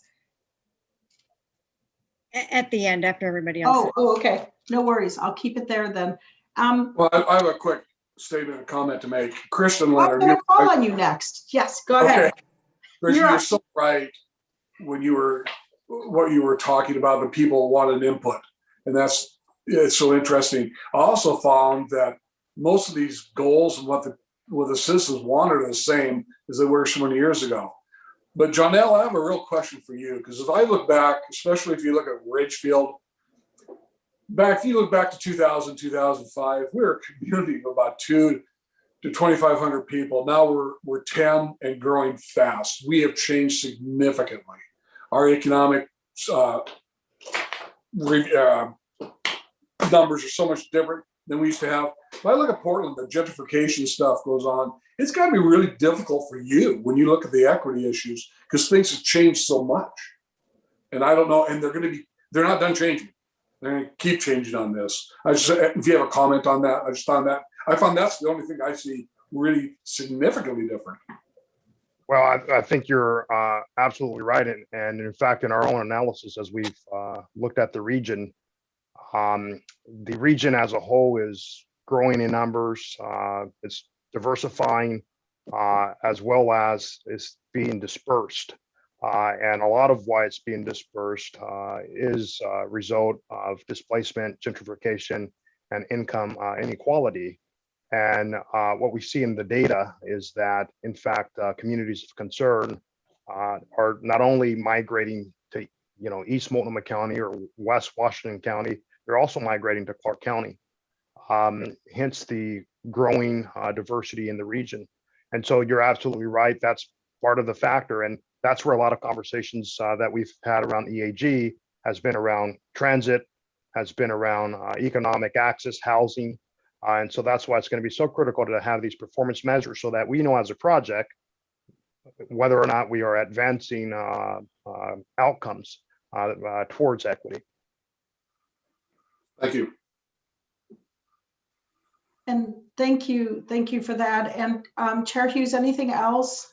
Just any other feedback, comments on the progress of the snapshot checkpoint? No, I mean, I hate to tell you, sometimes all these things are kind of nuanced. And what I'm just seeing from the people of our community, I see from the RTC board, they want the bridge. They just want a bridge done. And so that's kind of what my point is. I would like to see it done, as soon as possible, because that's what we need in this community. It's going to help everyone out. It's going to help the equity issue out. It's going to help the economics. It's going to help the environment. Everything will be better off. So. Okay, thank you for that. And thank you for speaking up. I'm going to head to the transit agencies. I'll come back to the co-chairs and I'll take ODOT and WashDOT. I do want to say to our audience listening, I was just told that the Zoom link wasn't in the YouTube description. It's fixed. But to YouTube viewers, if you want to make a public comment, you're going to need to refresh the site to be able to find that link to get you over. I do have 2 people I know that are waiting for their public input. They'll each get up to 2 minutes each, but I am going to wrap up here first because we can take the cut on the closing remarks. So as I head around the table, Sean Donahue, if I can go to you next for CTRAN. Yeah, I'll make it quick. I would just say thanks to the team, especially John L. I know they've done a ton of work on the equity side, and our deputy CEO sits on that committee and just speaks very highly of the work that John L. is doing in that team. So thanks for that. Excellent work, I think, conversation-wise on the purpose and need.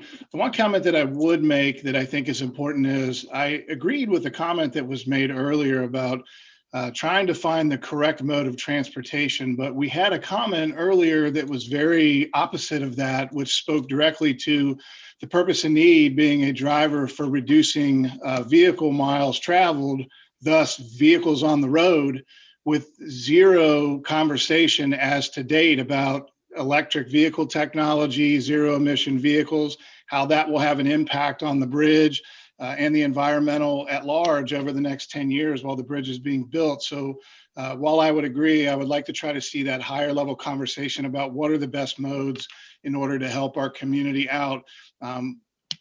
The idea of less service miles, less vehicle miles, less vehicles on the road is not the right way to address that conversation, especially with a growing community that I think we all want. So just something that I wanted to sort of put on the record. From our perspective, we obviously want people to use public transit and use alternate modes, but I don't think those two things necessarily are correlated when we're talking about the future of electric vehicle technology and what that means for the environmental side. Appreciate it. Thank you so much, Sean. And if I could go next, Steve Witter for TriMet. Sure, I'll keep it quick as well.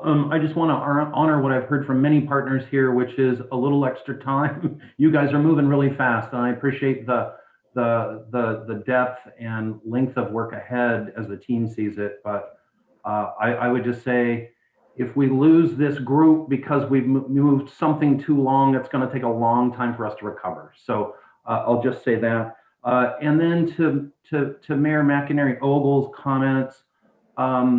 We do have a rod, and That ROD was a joint effort between the Federal Transit Administration and also the Federal Highway Administration. And so I think keeping the Federal Transit Administration in the mix as we're preparing these NEPA documents, not my expertise, but I think in our last project in NEPA, we were able to weave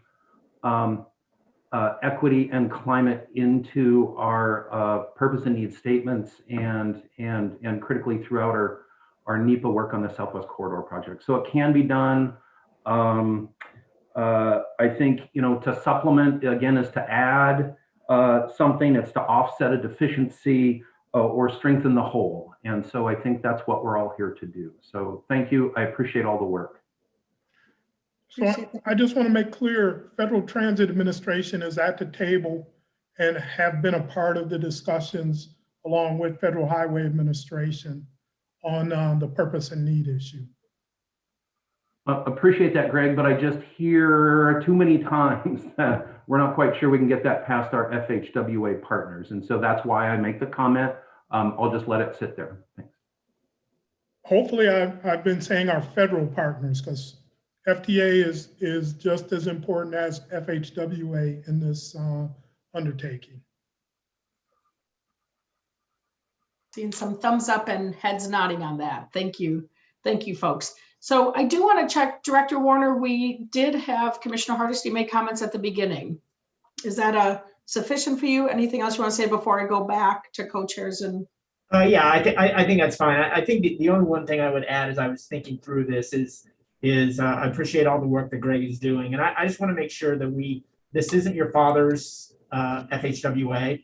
And it's not, so I just want to make sure that we are consistent with kind of the new direction they're going. And I'm just familiar with that because, one of our former staffers is the civil rights director for the new US DOT. So I just want to make sure that we keep that in mind as we're moving forward. Thanks, Deb. Thank you. Great to have you with us. So I want to do a quick check-in with our co-chairs. Then I want to go to ODOT, WashDOT, back to Lynn, and then move on to public input. So from our co-chairs, Lynn and Ed and Lynn, any reflections on where we're at and the checkpoint? Okay, Lynn. I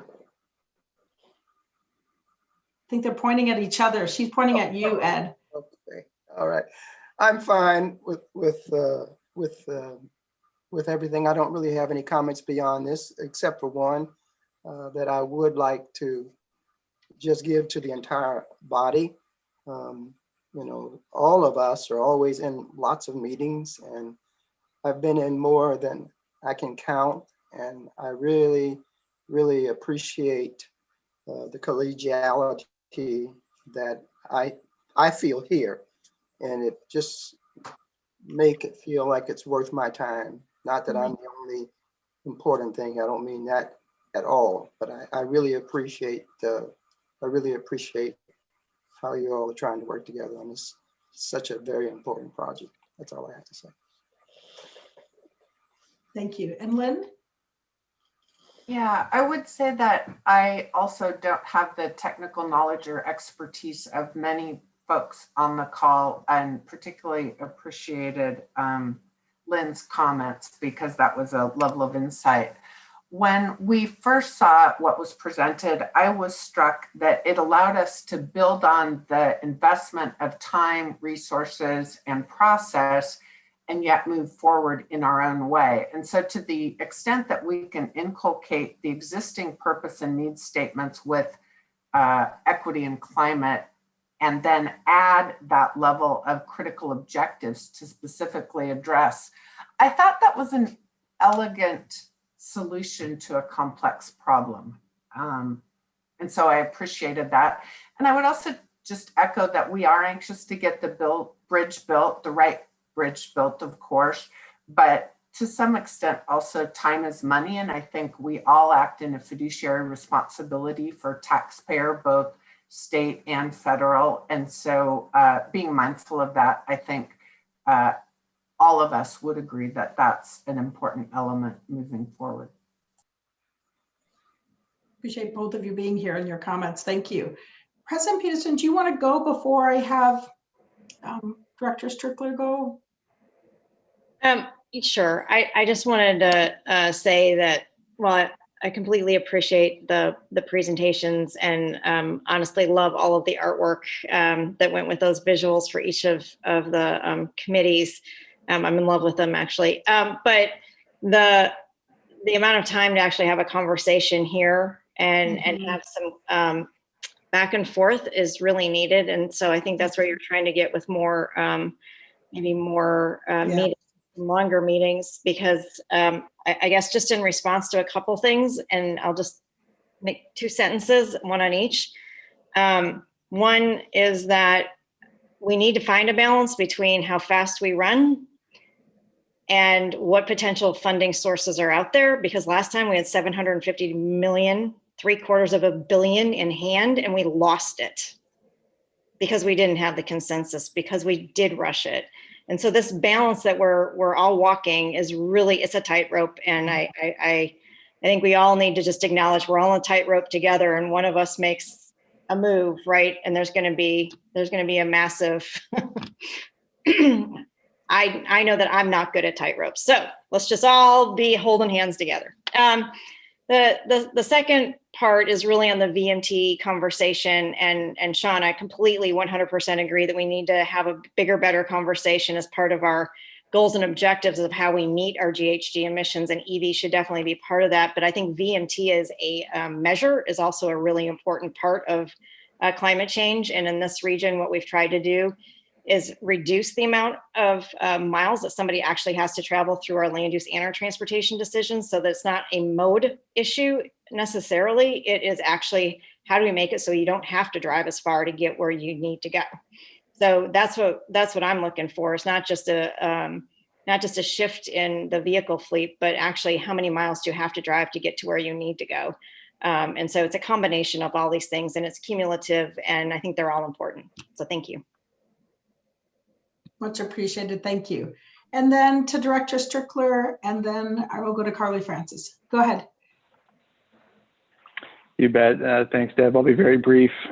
First, I want to thank the team, especially on the community engagement and the equity work that's been conducted. I, too, have been pretty impressed with the work that John L. and the team has brought forward. So I do want to express my appreciation.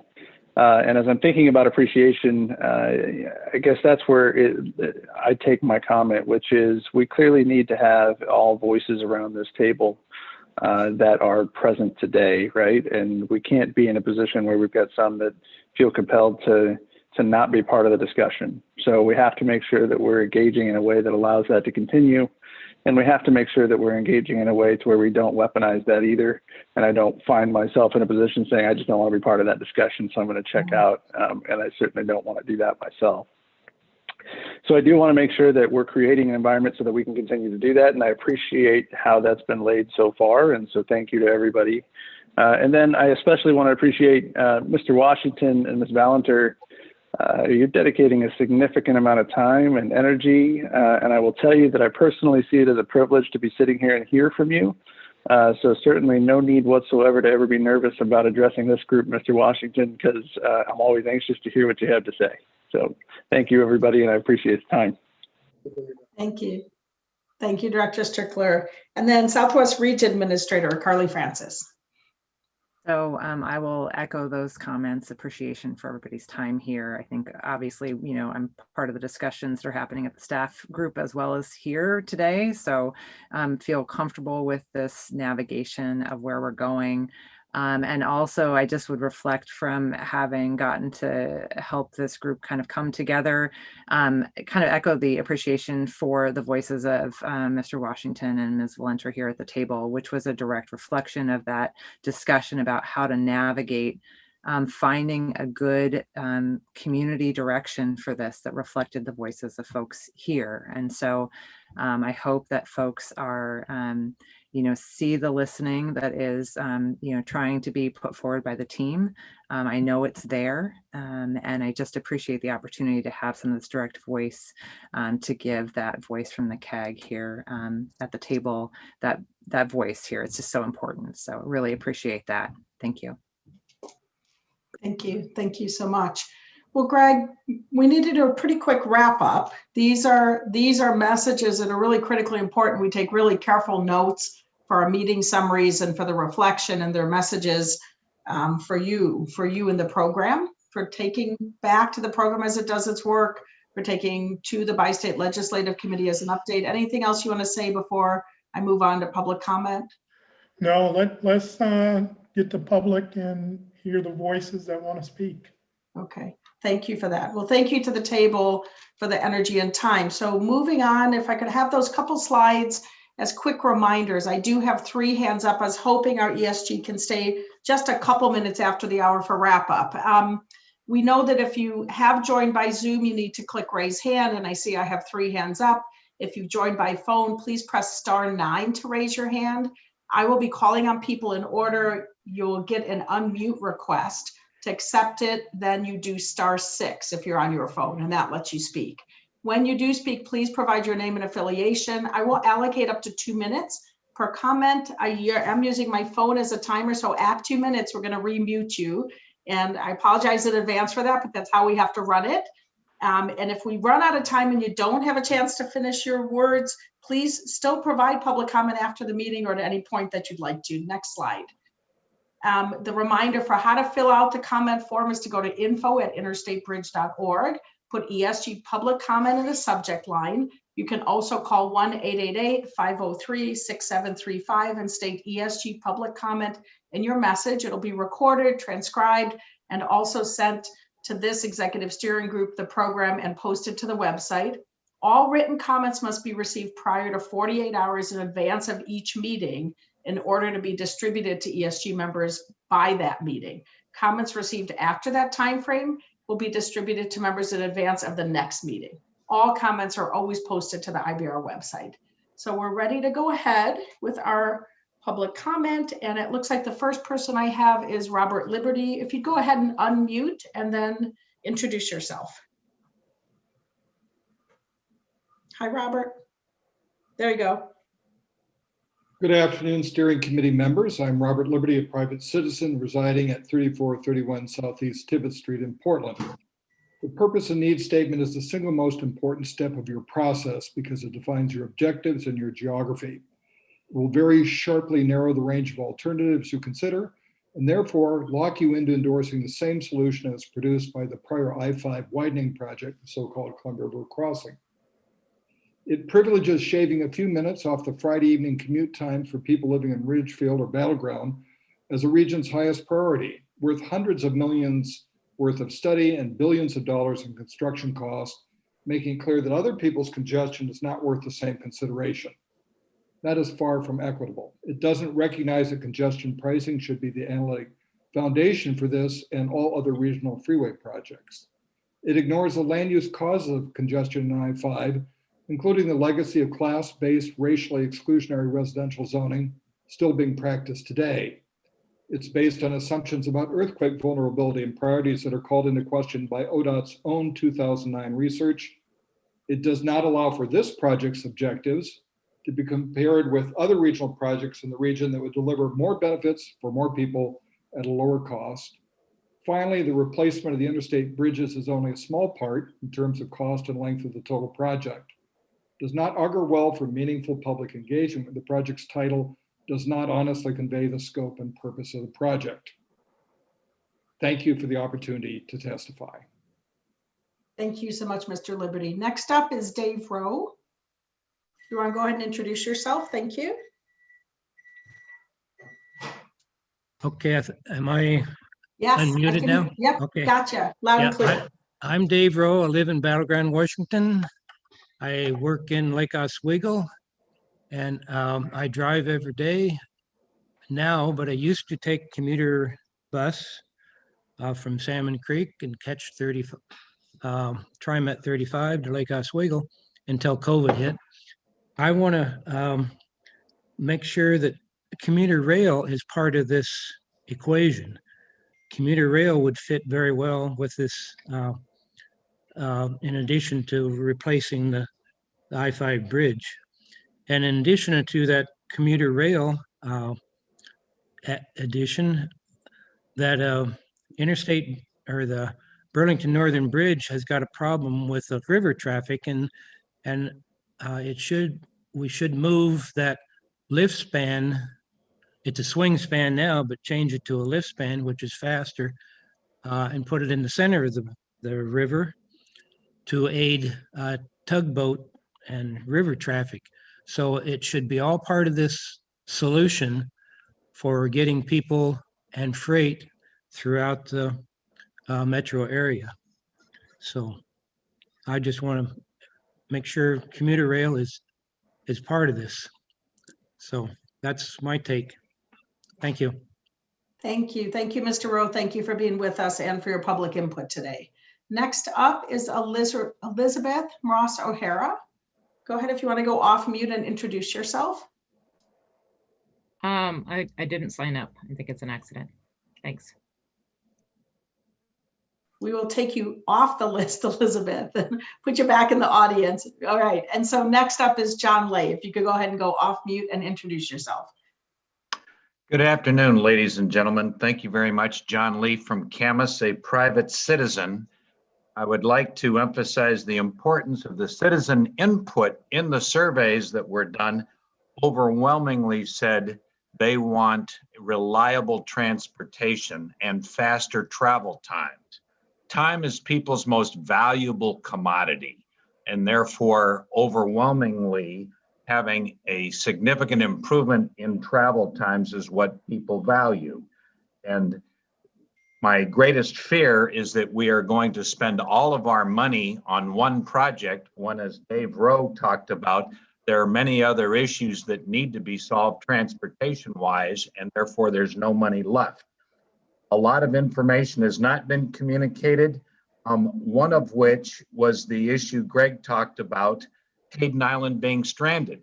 Portland Metro already has a project on their books for 2028 to 2024 or to 2040 to build a brand new bridge from Hayden Island to Delta Park.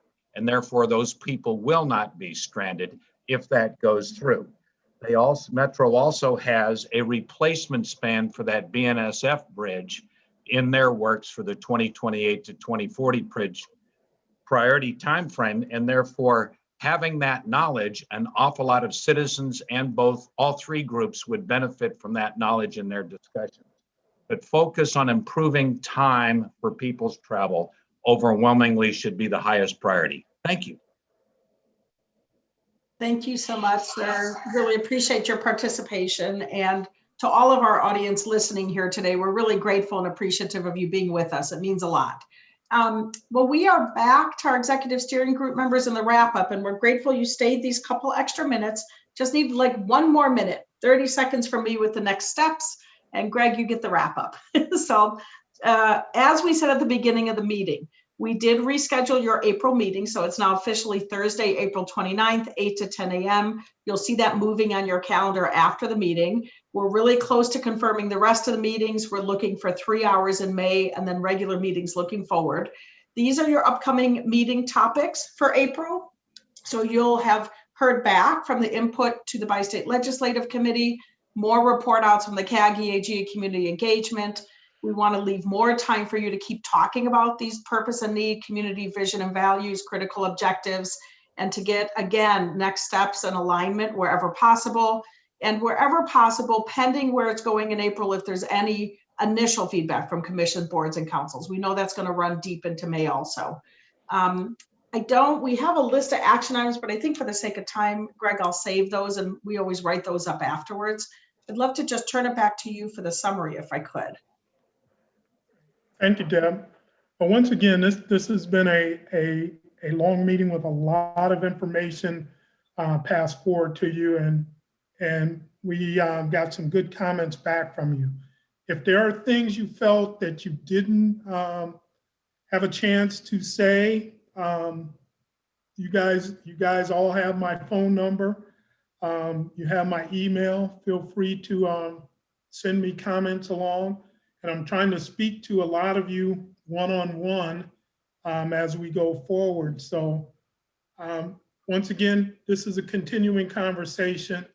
We're not at the end. We're in the middle of purpose and need. So bring your ideas to the table, and we will put them in consideration. So once again, thanks for your time. Thank you. Thank you, Administrator. Thank you, everybody. Please, everybody stay safe and healthy. Look for the meeting summary. We'll be getting that out, and slides will be posted up to the website. Right? Meeting adjourned. Take care, everybody. Thank you. Thank you all.